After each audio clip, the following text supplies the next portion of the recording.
يا دب، بدي أتخلص من ماشا بأي طريقة، ولقيت طريقة كتير شريرة تخليني أتخلص من ماشا للأبد وأحكم العالم بالظلام.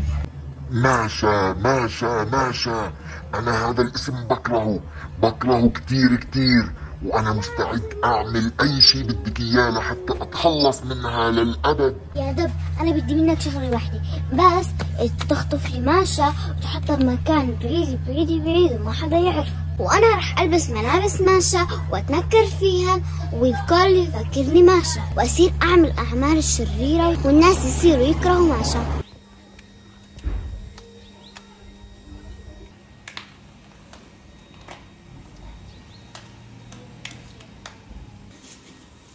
بابا فيني أنزل ألعب معهم؟ تنزلي بتلعبي معي، بس ما بتضلك بالشارع لحالك، بس يفلوا الأولاد كلك بتفلي على البيت، أوكي؟ يلا. ليك هديك ماشا، روح اخطف لي اياها فورا حتى ننجز المهمة.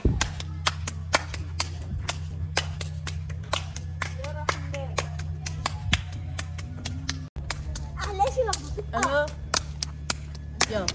يلا جايين. حماده امك دقت لي بدي اياك، يلا امشي. يلا باي. وهون ماشا نسيت الكلام اللي حكاه أبوها. تنزلي بتلعبي معي، بس ما بتضلك بالشارع لحالك، بس يفلوا الأولاد كلك بتفلي على البيت، أوكي؟ يلا. وبقيت بالشارع تلعب لحالها، وشوف هون شو صار.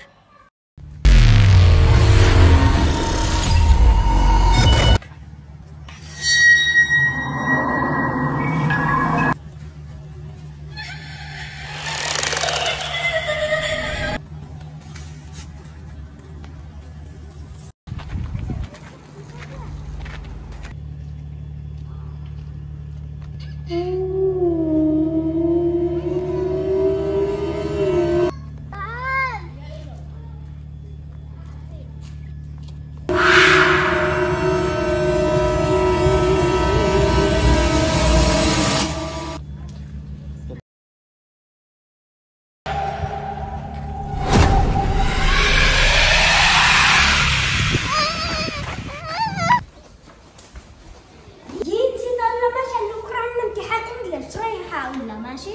يلا روح.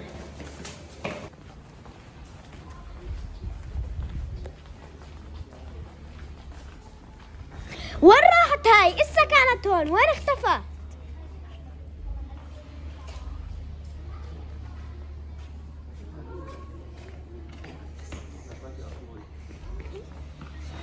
يا الله الدب خطف ماشا.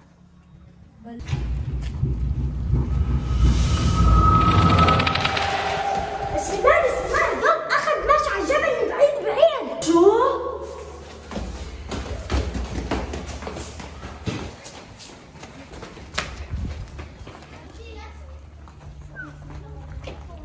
يا ماشي، شو عم تتهبل علي؟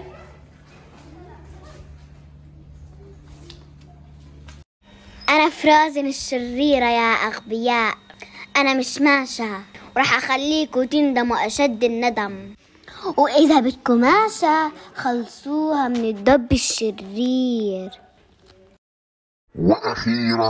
وأخيرا اتخلصنا من ماشا للأبد، وما في حدا راح يقدر يخلصها مني، لأنه هذا المكان الجبل الغامض ما حدا بيعرف طريقه.